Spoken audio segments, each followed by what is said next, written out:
You're listening to the Business Communicators, presented by IABC Houston. And now your hosts, Austin Stetton, Hattie Horn, and Thomas Bain. Welcome to Season 3, Episode 16 of the Business Communicators, a podcast presented by IABC Houston. My name is Austin Stetton, joined alongside my co-host for the first time in, 2 weeks that we have the full house, Hattie Horn, Thomas Bain. It's great to have everyone here this week on the Business Communicators. We've got a fun show on deck for you. We're going to discuss some interesting videos that appeared on TikTok within the last 7 to 10 days with Tom Cruise, or maybe not Tom Cruise. So stay tuned for that. Also going to share some news updates on, TV and cable and how the NFL is maybe dictating the future of how we consume media content moving forward, and how these tech brands like Amazon, Facebook, Netflix actually weigh into the conversation. Of course, we'll close the show with our writing prompt segment, which has been great to do so far. But if you want to follow our work, just remember, you can search at Biz Communicator on all of the social media platforms. We're there, or you can, send us feedback via iTunes, which we do encourage you to leave us a 5-star review if you do get value out of the show. Tell us what you like, what you don't like, maybe some segment ideas that you want to hear for the future. And of course, you can send us an email to podcast@ibchouston.com, and you can text podcast 713-360-0133. and just visit thebusinesscommunicators.com. But that was a mouthful, guys. Thomas, you weren't here last week. I know Hattie and I missed you, and, we celebrated Hattie's birthday, her 21st birthday at a boozy. We had, bubbles, sunshine. It was amazing, but you weren't there. What's going on? I guess that explains the sunburn, the slight sunburn you got going on there. I'm sorry true. I missed it, Hattie. I'm always looking forward to a good birthday party, especially a 21st birthday party. Just having to work. Sorry I missed last week. I was spending time with the family. My brothers and I tried to do one day of manual labor with my dad, just clearing brush. And we always talk about family coming first, and family, friends, work to live, not live to work. And so it's just that one opportunity that we were able to get together, and all my brothers' calendars all aligned that week, and it wasn't hot. Well, that's always a good thing when it's not hot, because you don't want to have this awesome raccoon eyes that I've got going on right now. The red glow. That's not just the mic. That's sunburn. So that happens. I figured you just took off to Cancun. No, I'm not Ted Cruz. But Hattie, you did just celebrate your 21st birthday on Thursday. But it's not just a birthday. It's a birthday month for you. So how's the birthday month going for you so far? It's going really, really well. My born day, if I took another season around the sun. So I call it that, and it's been really great. I'm blessed to be here, and thank you so much for lunch. It was fun. I'm sorry I don't share your sunburn. No, I'm not. But it looks like maybe you were sitting closer to God that day. I don't know. Yeah, that's on me. I was definitely wanting to sit on the sun side because I wanted to be able to get, some color. I didn't think I did this much color.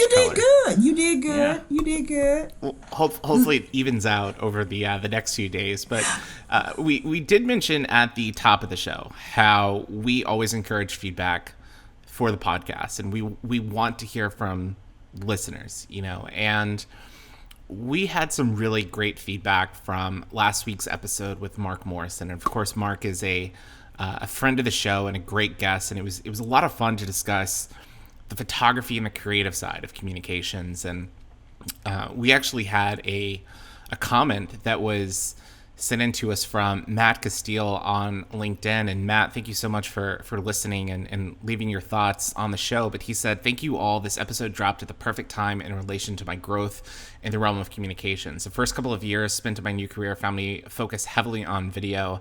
However, photography has quickly become a new priority for the company I work for, and all the topics you discuss further legitimize its importance. What stuck out to me the most was the mentioning of professional headshots. I found myself yelling out, 'Finally, somebody gets it.' Mark Morrison, your work is both powerful and inspiring. It was a real treat to hear about your travels and sometimes scary experiences worldwide. Kudos to Austin and Hattie on the awesome interview." So Matt, thank you so much for listening to the podcast and sharing your feedback. And I think I shared this with Thomas and Hattie earlier this week in our group thread. So we've mentioned this before, but we have a group thread where we go back and, discuss show ideas, what's going on in life, just a way for us to stay engaged throughout the week. And that review really meant a lot to us, because I think whether we have, 10 million listeners a week like Joe Rogan, or we have one listener a week, as long as we can reach one person, I think it's a win for us. And that makes it fulfilling, for us to come on here and drop an episode every Friday morning at 6 a.m. Central Time. So I definitely encourage you all, if you've been impacted by the show, or you knew somebody who could maybe benefit from listening to the podcast, or maybe there's a subject that you want us to touch on that we haven't discussed on the podcast, let us know. All feedback is highly encouraged on the show. Matt, that was just really great feedback. We really appreciate it. And want to encourage, as Austin says, encourage people over and over. Let us know what you think about the show. Let us know if what we're talking about makes a difference for you. That's what we really appreciate, and that's why we're here. And we prefer the 360 communications, the conversation style. So absolutely, we can't do it without y'all. Give us ideas. Give us pointers. We're only experts in a few subject matters in business communications. We reach out to y'all to help us with the rest of them. Yeah, communications is so wide and vast, and there's so many areas that comms touches. And so if there's something that we don't know, we're going to find a resource or a subject matter expert out there who can speak on that subject. For example, in our group thread this week, Thomas suggested us discussing NFTs, which are non-fungible tokens, and that's been really taking the digital world by storm. So if you know anything about cryptocurrency, it's very similar to that. But a lot of creators have been getting involved with NFTs, especially in the last 2 weeks. It's been blowing up on Clubhouse, on YouTube.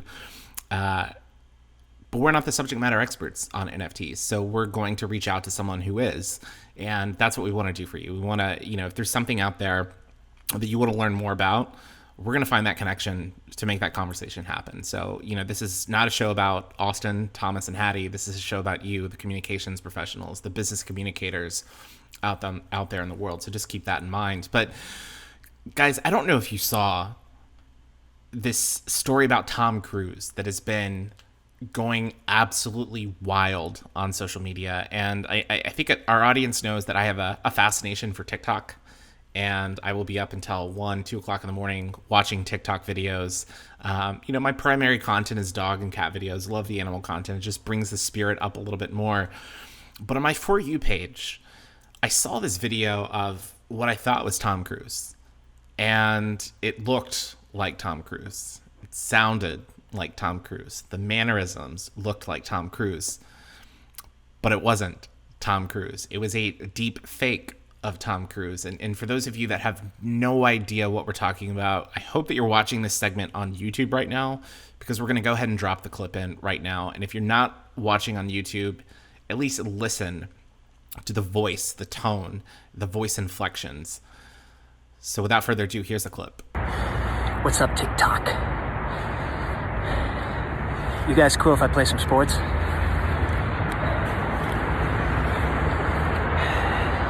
I love it. More for the audio experience as much as the momentum. Hey, listen up, sports and TikTok fans. If you like what you're seeing, just wait till what's coming next. Guys, that was absolutely mind-blowing. I mean, you that was the first clip. His account, I think, has something like 300,000 to 400,000 followers as of this point. It's got maybe 4 to 5 posts, and all of them are more terrifying than the last. The fact that this is not Tom Cruise, and how the mannerisms are so on point, and how it had over 9 million likes, that first video, probably reached plenty more people, not only on TikTok itself, but people globally are talking about this. And we've seen AI before. We've seen, Tupac appear at Coachella. We've seen Kim Kardashian. She had her father appear at her birthday party last year. All of these were virtual reality, but deep fakes and this Tom Cruise, it's something that we need to put on our radar as communications professionals, especially if we're working with high profile clients, if we're working in the political space, we're working with the C-suite executives, because I think there is definitely room for nefarious actors to insert themselves with these deep fakes. And Hattie, I'm going to start with you. What was your reaction to seeing that video? Well, seeing it was kind of weird, especially when you look. I'm big on checking your eyes, and the eyes were so dead. Other than that, that's where I said, "Oh wow, Tom Cruise, he acts like that, he talks like that." But to me, there was a little bit of different. There's a big difference to me in a hologram versus this deep fake. I mean, I know it's all kind of the similar technology. It's all in how it's being used, because I was also reading how they were using deep fakes or for political campaigns. Lots of misinformation getting out there. So that's the scary part for me, that I could be watching someone that I actually admire, providing me with some information that I think I can use, but it's actually not accurate information. So we as communicators or as individuals, we're having to ramp up our sophistication when it comes to knowing what's real and what's not, and what information is true and what's not. Because I also read too that platforms such as Facebook and Instagram, they're banning these types of things. And so it kind of goes into a whole nother realm for me too, when you talk about First Amendment information. But if it's not accurate information, of course, you're going to need to take action on that. So that's kind of how I was looking at it. Yeah, when you look into the data when it comes to deep fakes, it's a technology that has been around for a handful of years, and this Tom Cruise video was actually created by a Belgium visual effects specialist. His name is Chris Hume, and he's been using deep fake technology to put out these types of videos. And it was kind of interesting. So deep fakes have been around for several years, but Yashar Ali, who we've mentioned a few times on the podcast, he's a journalist that we definitely like. He had this comment. He said, "Here's the crazy thing about this Tom Cruise deepfake, that this isn't even a super high quality deepfake, and I'm willing to bet that it could fool most people. I think it fooled me initially. You knew something was too weird." And then he said, "Now imagine the quality of a deepfake a government agency could produce." Mm-hmm. And we've already seen deepfake videos of Barack Obama using curse words to describe Donald Trump. And I think everyone knew right away that it wasn't real. But what if somebody puts out a deep fake of Putin saying that we're going to war with the United States, or Joe Biden saying that, he's got health issues and is resigning? Thomas, I mean, this could potentially be terrifying, especially because the technology has gotten so much better over the last 3 years. I think the speed at which it's created and how the digital effects are created has gotten a lot faster and cheaper, meaning that anybody can put them out. We talk about fake flyers, fake newspaper articles, fake imposters, people who look and sound like them giving stump speeches and recorded and those kind of things going back a long time ago. The scary part is the fact that it's becoming so easy to make, so easy and cheap to make, and then so easy and cheap to distribute. Austin, you said it best, is, what happens if a world leader is faked and it says something that's very detrimental to the world? People are going to react to it before anybody has a chance to rebuttal it. Including the leaders. So I think that's the scary part. But I find it interesting, not scary, that marketing and advertising PR is changing the lingo and giving it a new buzzword term of deep fake, when imposters and fake articles and those kind of things have been around for a while. It does fit the term that it is fake. My question is on the Facebooks and the social medias and these platforms. Right now they're banning it, but they're going to get so good that you're not going to be able to tell whether it was created or shot on an iPhone. I have a question for you. as you were talking, I was thinking we're talking about it in terms of how celebrities are being, used, and political folks and things like this. Can you imagine companies who are wanting to broaden their reach, using their leaders in different forms or fashions, using this type of technology to expand their communications among their employees or their stakeholders or however, because it's so unique. So now that kind of scares me too. There's a good and a bad to everything. I like the uniqueness of it, that you can use it in a different way. But the way we're talking about it now, we see it more from, I guess, a negative viewpoint because of how it's being portrayed or how it's being, distributed and put out now. So, but what if they're in an imaginary world down the road, a company could use it for positive communications? But here's the problem. Here's the problem is that I'm looking at this Forbes story from, probably about a year ago. And it says at the beginning of 2019, there were just under 8,000 deepfake videos online. Mm-hmm. According to a report from Deep Trace, 9 months later, that jumped up to just under 15,000. But it says that deepfake technology has been widely applied, as often the case with new technologies, is pornography.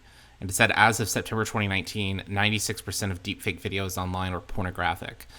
And I think that's a concern that people, whether or not you can use this technology for good, I don't think that's the intent of the technology. And I think that's incredibly terrifying. And I go back to, 2013, for example. If you remember in 2013, there was a fake AP tweet that said that Obama was hurt in a White House explosion. And this was, I believe, it happened probably around 1 p.m. when the tweet showed up on traders' screens, and the New York Stock Exchange, I believe, had to shut down temporarily just because of the volume of trades of people selling off the market, because the AP, a credible source, said that Obama was hurt in an explosion. And while this was not true, and Jim Carney, the press secretary, came out and said Obama's fine, I was just with him. Again, what happens when this technology is used for bad? Given what you're saying, it sounds like there are more people who are intentionally using it for bad versus good. My point was, but I hear what you're saying. And my point was, what if we could flip that script? But I get the impression that you're thinking that we're not going to be able to do that. I'm going to go back to your statement, Hattie, about doing it for good. And as corporate responsibilities, like if we have good leadership who's trying to get out there and portray a positive message, they're in front of a camera and they're recording all their different little messages to be put out there. These are really just fake videos. My concern is how do these actors, actresses, leaders of business protect their image?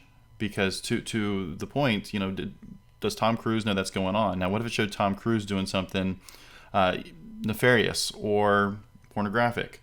How does he recover from that, especially in today's world where it's the cancel culture? You did one thing wrong and you're automatically penalized immediately. Well, that's a problem. You're going to be spending more time defending yourself against all of the bad, and that distracts from all of the good that's going on. It also takes me back to, I'm going to keep going back. I go back to the January 6th insurrection. You had a person who wasn't a deep fake communicating and allegedly instructing people to do the wrong thing.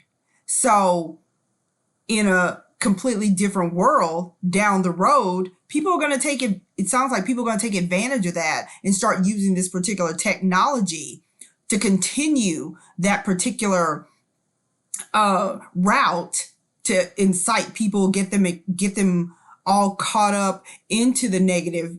And it sounds like we're not going to be able to do anything about it. So what can we do about it? Yeah, I think with social media, we've seen specifically in the last 5 years since the 2016 election, a lot of people have had bad intentions when maybe selectively editing a video or maybe misrepresenting certain facts, and then that going viral. And we're talking people with like blue check marks, like legitimate big name reporters getting duped on certain stories, and you will see that original tweet go viral. It'll have something like 30,000 retweets that reaches over 100 million people. The video gets 1 million plays or something like that.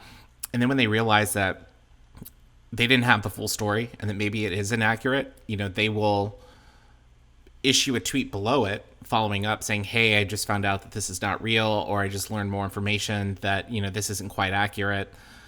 And nobody sees that. Nobody talks about that. So it's that fake news that continues to spread. And so even if there is like a Tom Cruise video, something comes out, or a world leader, something negative comes out, it's going to be hard to correct the record immediately. So I think as communicators, you have to almost work this into your crisis communications plan, right? And I think the most important thing is preparedness for any sort of crisis. Whether or not this does impact your company, I think that you should be aware of this situation and kind of address with your team, how would we respond in this situation if a deep fake did come out about our company? Because at the end of the day, it could impact share prices. It could impact your stakeholders. So I'm curious from y'all's end, from a communications perspective, outside of this preparedness and kind of wargaming this crisis scenario, how would you address this? I think it's, to your point, the crisis management. Have every possible deep fake, I say every possible, majority deep fake things that somebody could attack you for, have a response pre-written, pre-recorded, ready to drop at a moment's notice that you find out, let it go. But I also think that it comes back to the other part of it is in the marketing side of it, is instead of always focusing on the quick sale or the quick lead gen or something along those lines, that brand building that has to take place, that brand trust. We talked about it with Pearl Milling Company, and about how it kind of shows their history and their roots, and they have the opportunity to create a brand and what it stands for. And so I think that now the playbook's almost switching, that it's not instantaneous results with marketing, but it's also how do you build that brand trust, so that if something does come out, people, instead of saying, I told you that guy was shady, when he did a lot of good things. Let's see how this plays out before I get the pitchforks and the to come after him. Something I was thinking about, it's all about doing your research and understanding not only what's being said. I don't mean dissecting the words. We tend to respond so quickly and be reactive in our response versus looking into, why are we even responding to this? What is this about? And as Thomas was also saying, if you're, or also I can't remember which one, but if you're a company that already has a really good reputation that people trust, you're not going to be so quick to react and respond, because you want to be thoughtful about that. And I do agree in terms of building it into your crisis plan. At the same time, how do you determine whether it's a crisis or whether it's just a matter of you needing to correct misinformation or mistake? It's no different from when myself as a communicator, or even as magazines who put out information on a regular basis, they write an article, and after it's written and after it's published, they realize, oops, we made an error in this. And then they have to come back in the next issue and say, hey, we made an error in this. If you remember how that kind of goes. We made an error. This was not exactly, this wasn't true. We need to, and in other words, they correct themselves. So it's also going to be about like you say, crisis planning, but being thoughtful about even what you're reacting to or responding to this misinformation. You bring up a really interesting point. Like, my mind just went completely sideways when you said something about, is this something that we even need to respond to? And I've always been taught and practiced that if you have the opportunity to get into the media or into the public's eyes, you take it. No press is bad press is good press, that kind of mindset. So does this also open up a different tool chest for some of these marketers to release a deep fake that's not really bad, so they can turn around and correct it to get media on both ends? Well, that brings up the other question, what you're saying, because every time something comes out, and what if they bring them out one on top of the other, you're going to be responding every 5 minutes to correct it. And where do you draw the line as to depending on, and I'm not saying from a marketing standpoint, I'm looking at it from a crisis standpoint. Oh my God, we have all this stuff coming out about us. So yes, you do need to respond, but like I said, don't do it in a reactive way because something else is going to keep coming out. Because they did the same thing. They did it to President Obama so much. Yeah. At the same time, I think Hattie made the great point that it doesn't have to be a crisis situation. There's a difference between a crisis situation, an event, or an issue. So the responses can vary, but I think preparedness is key. We even look to deep fakes. There's a Yes Theory video from about 2 years ago. You might have remembered this viral image that went around with Justin Bieber being seen in California, and he's eating a burrito like this, like that. And it was completely staged. They found a guy who looked similar to him, and they actually snapped candid photos of him, like a paparazzi photo, and somebody uploaded it on Reddit.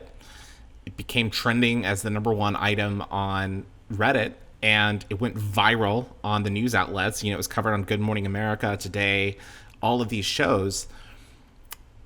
That's an event. That's an issue. That's not something that matters. It doesn't elicit a response, but it just goes to prove at the end of the day, don't be first, be right.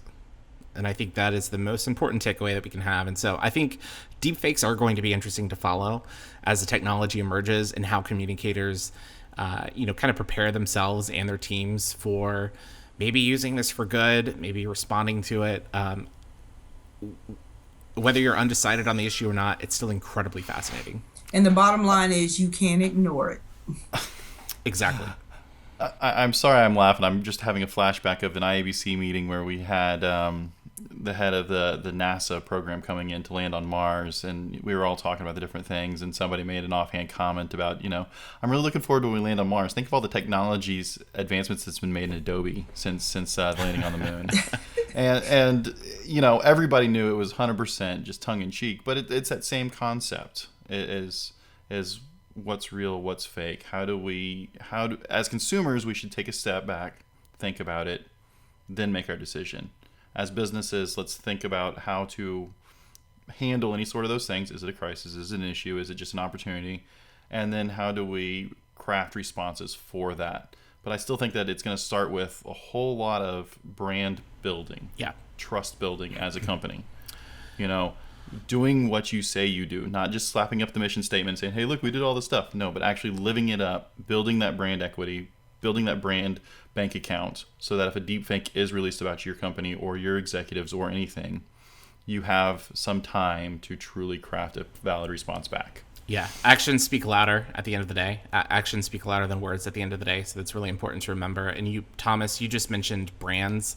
When I think of brands, I think of brand equity. And when it comes to TV and what we've seen on social media, there's a saying that goes around that the NFL owns 1 day a week in the United States.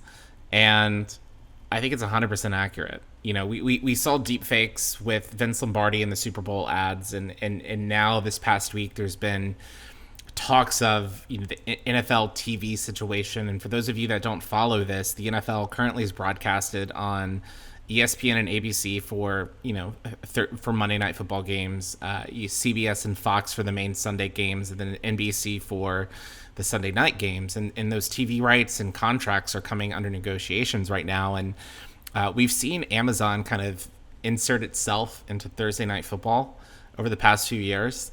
And now there's speculation that these big tech companies like Amazon, Facebook, Netflix, Disney Plus, all these channels could be players in the NFL TV contracts coming up, and maybe even going into the NBA, going into Major League Baseball, and I think that's absolutely fascinating because we've seen cable TV absolutely crash over the last 5 to 10 years as people start cutting the cord and going towards Hulu, going towards YouTube TV, Amazon Prime. So Thomas, you were the one who actually brought this subject up to our group. So I kind of want to hear your thoughts on this potential contract negotiation and maybe what it means for not necessarily the NFL, but tech companies moving forward and the future of how we consume media. For a company I worked for a couple years ago, we had to do a forecast of how how mass communications, how mass media, how mass advertising is going to look in 3, 5, 15 years from now. And throughout that, we realized that in television, as we know today, cable television, live sports is pretty much its only saving grace right now. Because the days of everybody watching the final episode of Friends or the final episode of MASH, which, by the way, clogged pipes in a city, if I remember correctly, during one of their commercial breaks because everybody was so just in tune to it. And so live sports is really where it's at. I'm a fan of the digital side of it because it's opened up so much more content that they're not sending, a bunch of reporters and the production that goes for it. So I can watch the really offshoot college baseball games or NCAA games, football games that are coming out. But what I find really interesting is Fox Broadcasting. Austin alluded to it. When we talk about the 4 major networks, ABC, CBS, NBC, and Fox was struggling. They had some hits, X-Files, etc. But it was when they won the contract for the NFL and to host this and to show the Super Bowl is when their ratings went up and they started to be on par with the other 3 on a daily basis. So to Austin's point, I think this could be a true death nail to them.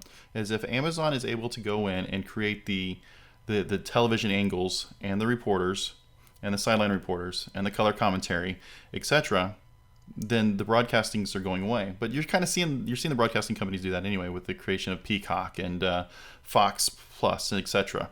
I'm not gonna lie. I did watch one game on the Nickelodeon broadcast this past thing. So when they scored a touchdown, it was the slime zone. I just had to see it. A little hokey, but it's trying to get those younger viewers in. So yeah, I'm thinking that in 2 years, it's going to be 2 things are going to happen. One, the NFL is going to make a whole lot of money because it's going to become a really big bidding war to try to keep others from being able to broadcast it. And 2, I do see that if the Amazon Primes, the Hulus, the Netflix start to get to the right to broadcast live television, why are you going to have a cable box where you have to pay for a bunch of channels you don't use? Yeah, that's honestly the reason why I kept my cable package for so long, is because the only way to watch the Houston Astros and the Houston Rockets was to have a local television package, and you had to have a specific one. I prefer the flexibility of a Netflix, a Hulu, a YouTube TV, but I couldn't get the live sports that I wanted. And I do think that one of the cool things about what we've seen with technology advancing in the sports world is we've seen this past year, the NFL actually debuted an 8K camera on their Fox broadcast, and it was used also during the Super Bowl on CBS this year. And the 8K cinematography is just phenomenal. I mean, it although we don't have 8K screens right now, the camera that was used was 8K. And I believe the Tokyo Olympics this year are going to be filmed in 8K, basically future-proofing this technology. And that's amazing. I mean, it's phenomenal. You look at what you currently see on the over-air cable packages, it's being distributed to you at 720p, 1080p, somewhere along that frame. But you look at Amazon and these digital networks. Amazon right now, as of 2-3 years ago, they were streaming Thursday night football games live in 4K. And I remember the first time they ever streamed a game in 4K, it was a game, I think it was like the LA Rams were playing somebody, but the game was in the Coliseum in Los Angeles. It was right at sunset, so golden hour. And I started by watching the game on, I think, like CBS or the NFL Network, something like that. Then I wanted to see what the stream looked like on Amazon, so I switched over just to see if there was a difference between 4K. Oh my gosh. The colors, so much more vivid. You felt like you were there. It was a more immersive experience. And I think that is something that is so exciting about not only the NFL, but just technology moving forward. And I don't know that it makes financial sense for these cable companies or these major networks like ABC, NBC, and CBS. I mean, they're so far behind the game in terms of competition with the technology that you've got these, startup tech companies being able to do. And Hattie, I know that you're someone that, cuts the cord as well. I'm curious your take on this whole situation. I like what you both were saying. For one thing I like about streaming and technology, there's a lot more options there. And like you say, and now Hulu has live TV. I think once the NFL, or if the NFL gets the, wins the bid or the war and moves over to streaming, I think cable's dead. Cable's so expensive right now too, and all the freaking fees. By the time you're done paying for them, you practically paid your mortgage. But also too, the streaming is like you say, the visuals are so gorgeous, and I'm looking for the NCAA to go over. I would love to see them move over and see March Madness. My Baylor Bears. I know you're Baylor. The Baylor Bears are going to be the 1 seed in the NCAA tournament. And looking for, because I know, and I'm just looking for all of that to move over as well. And yeah, I am cutting my cord. All I need is internet.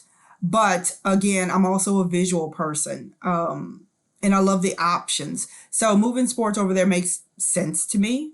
And I used to work for a cable company. And I loved it at one time because I got to see all the channels for free and all of that. But it also had its issues. So it was also, there were some technical issues as well. So with all the new technology coming on, I see it. I see it coming.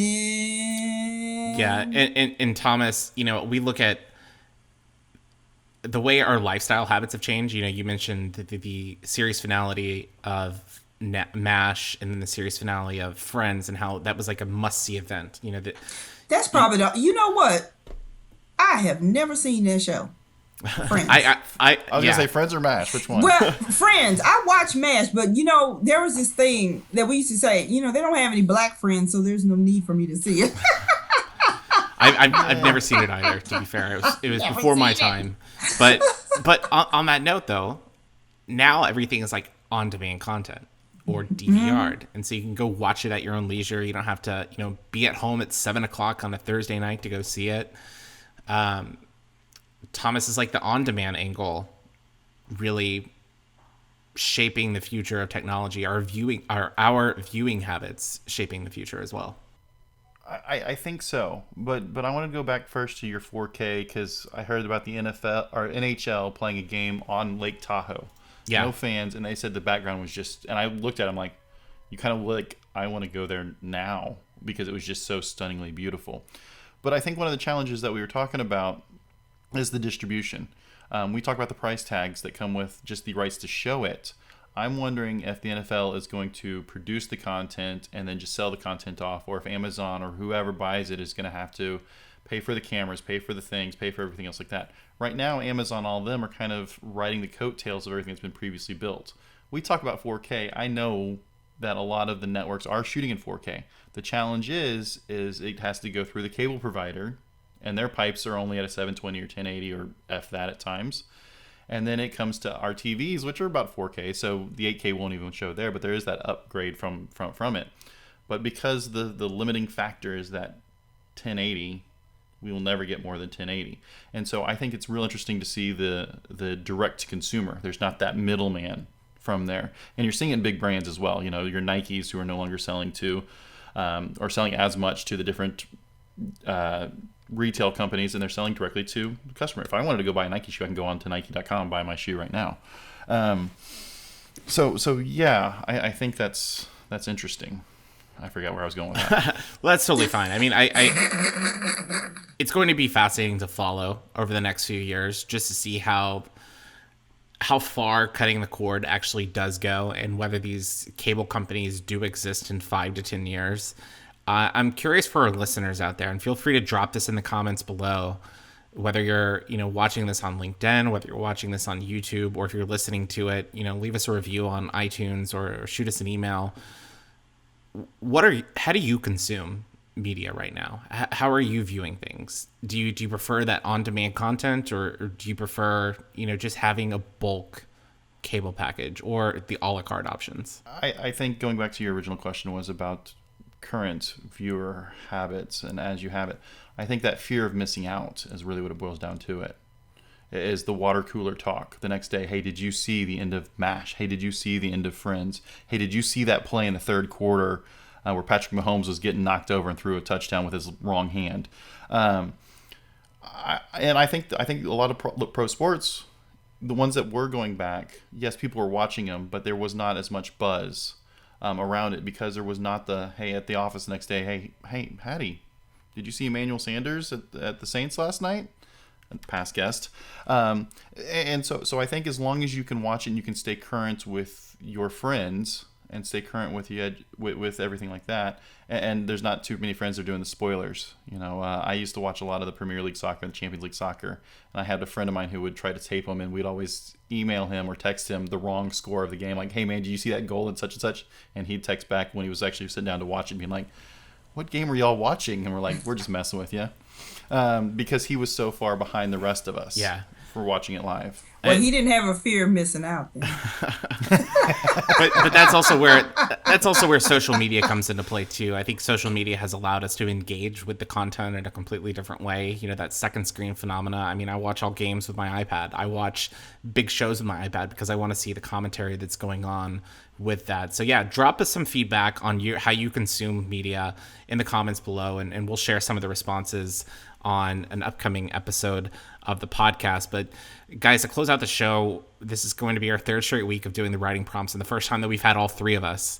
And so last week, our writing prompt, or extemporaneous speaking prompt, whatever you want to call it, was focused on things that you crave and how often do you crave them.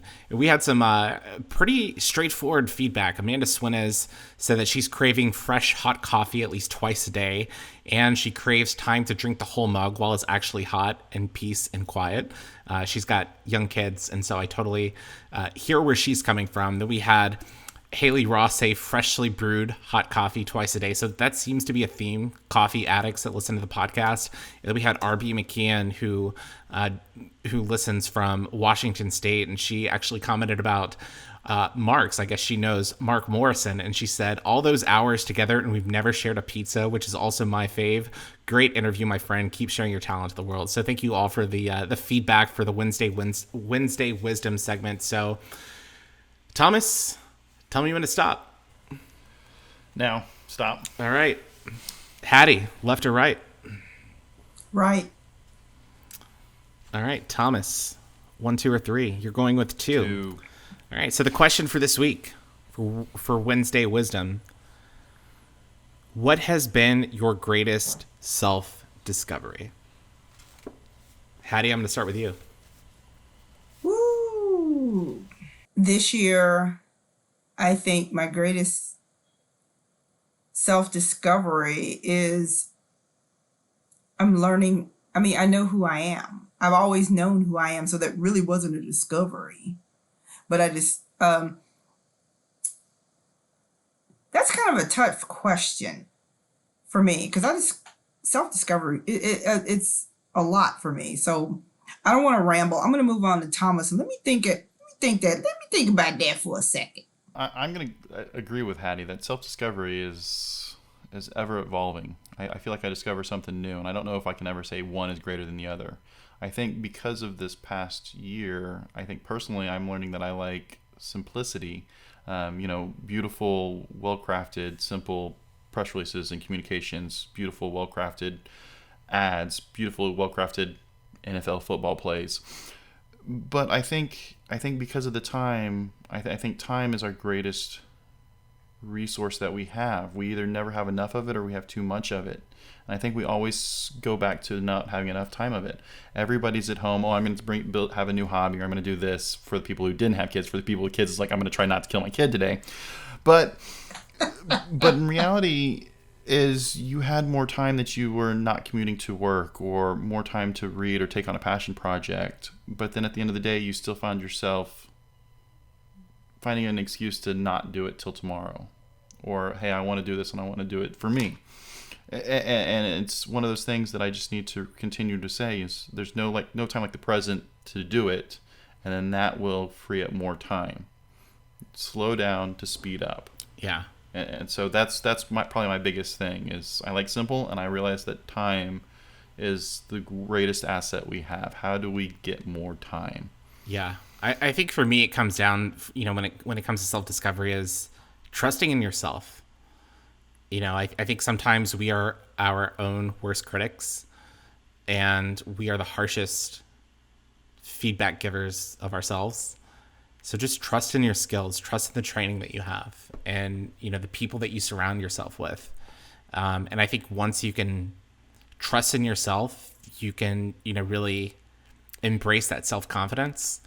And I think you can move forward, bring your best self to work, relationship, family. And I think it really just improves your mental health as well, knowing that you've got this. You've got a great network around you. Push forward. Amen. So that's our writing prompt for the week. So feel free, if you were listening to this on whatever platform you're listening to this or watching this, drop in the comments below. What is something about on like self-discovery that, you know, sticks out to you? We'll read the best on next week's episode of the podcast, and we look forward to hearing the feedback from you all. And of course, if you want to follow our work, just search @BizCommunicator on Twitter, Instagram, LinkedIn, YouTube, all the major platforms. Give us feedback. You know, Matt Castile did a great job of giving us feedback on the podcast. We're so glad that he, enjoyed last week's episode with Mark Morrison. But guys, it's been really fun getting together this week, and glad to have the whole crew back in town for the Business Communicators. And we've got some fun guests coming up in the next few weeks that we hope our audience enjoys. But let us know what you want to hear. If there's a specific topic that you want to hear, shoot us an email, podcast@ibchouston.com, or text podcast 713-360-0133. And of course, visit thebusinesscommunicators.com for, you know, more information about what we're doing. And this show would also not be possible without our sponsors, Pierpont Communications and Mykrantz & Co. So thank you for supporting them. Also thank you to IBC Houston for supporting this show as well. But we hope that you enjoyed today's episode. And again, it was so great to have the full crew back in town. So on behalf of my guests this week, Hattie Horn, Thomas Bain, my name's Austin Staton. We'll see you next week. You've been listening to the Business Communicators. If you haven't done so already, be sure to subscribe to our podcast on iTunes and leave us a 5-star review.